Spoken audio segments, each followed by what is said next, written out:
What happens when the world's greatest superpower collides with the Middle East's most strategic fortress?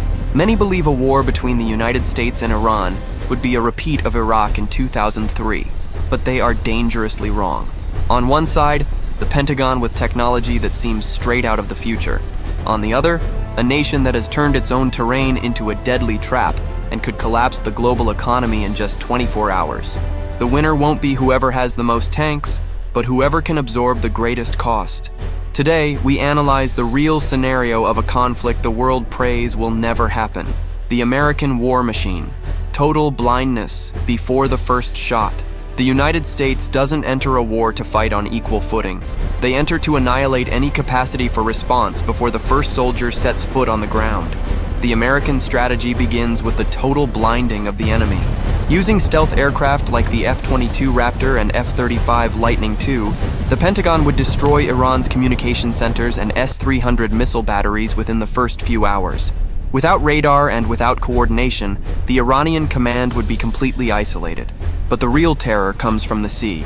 Ohio-class submarines silently positioned in the Persian Gulf can each fire over 150 Tomahawk missiles, hitting targets with inch-perfect precision from hundreds of miles away. Meanwhile, carrier strike groups, true floating cities, would launch relentless attacks from beyond the range of most conventional weapons. American logistics are unmatched, with permanent bases surrounding Iran on all sides, from Qatar to Turkey. The US could sustain a saturation bombing campaign for months, destroying electrical infrastructure, refineries, and drone bases, attempting to force a surrender without ever needing to expose its tanks to ambushes in the mountains. Iran's fortress, a trap built into the land itself. Iran is not just a country, it is a geographic fortress protected by the colossal Zagros and Alborz mountain ranges, terrain that would turn any ground invasion into a logistical nightmare that would make Afghanistan look like a walk in the park. Knowing it cannot win an open field duel against Pentagon technology, Tehran has perfected the mosaic defense doctrine, turning every inch of its territory into a deadly, decentralized trap. The crown jewel of Iran's arsenal is its ballistic and cruise missile stockpile, the largest and most diverse in the Middle East. Hidden in missile cities, underground bunkers carved into granite mountains hundreds of meters deep. These weapons are virtually immune to conventional bombing. In the event of war, Iran would launch saturation attacks, hundreds of missiles and thousands of low-flying Shahed drones designed to overwhelm Aegis and Patriot defense systems, targeting American bases in Qatar and the United Arab Emirates.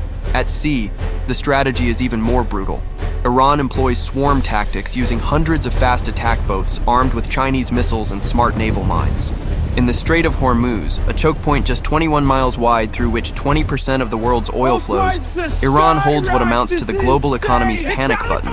If they sink a single oil tanker or mine the channel, the price of a barrel of oil could spike to $200 or $300 within hours. This would trigger an inflationary collapse in the United States and Europe, turning domestic support for the war into popular revolt. Iran's goal is not to destroy the American fleet, but to make the cost of victory so astronomically high that Washington is forced to pull back to avoid economic ruin. The regional wildfire, a war on 5 fronts. The war would not be contained within Iran's geographic borders. It would instantly set the entire Middle East ablaze through the so-called axis of resistance, a network of militias and allies cultivated over decades by the Quds Force. The moment the first American missile struck Iranian soil, a switch would be flipped across the entire region. Thousands of precision rockets from Hezbollah would rain down on Israel, forcing the United States to split its air defense resources to protect its closest ally. At the same time, the Houthis in Yemen would intensify their blockade of the Red Sea, turning one of the planet's most vital shipping lanes into a graveyard of vessels. Pro-Iran militias in Iraq and Syria would turn every American base into a daily target of drone strikes and mortar attacks, forcing Washington to fight a war on 5 or 6 simultaneous fronts. Beyond the physical battlefield, the conflict would leap into a 5th dimension: high-intensity cyber warfare. Iran possesses elite hacker units that would target not just military assets, but critical civilian infrastructure. The goal would be to bring the war into American living rooms, attempting to knock out power grids in major cities, sabotage water distribution systems, and paralyze global banking networks.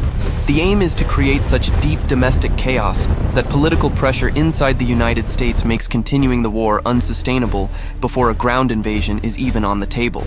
So who would win? The technical answer cuts both ways. If the U.S.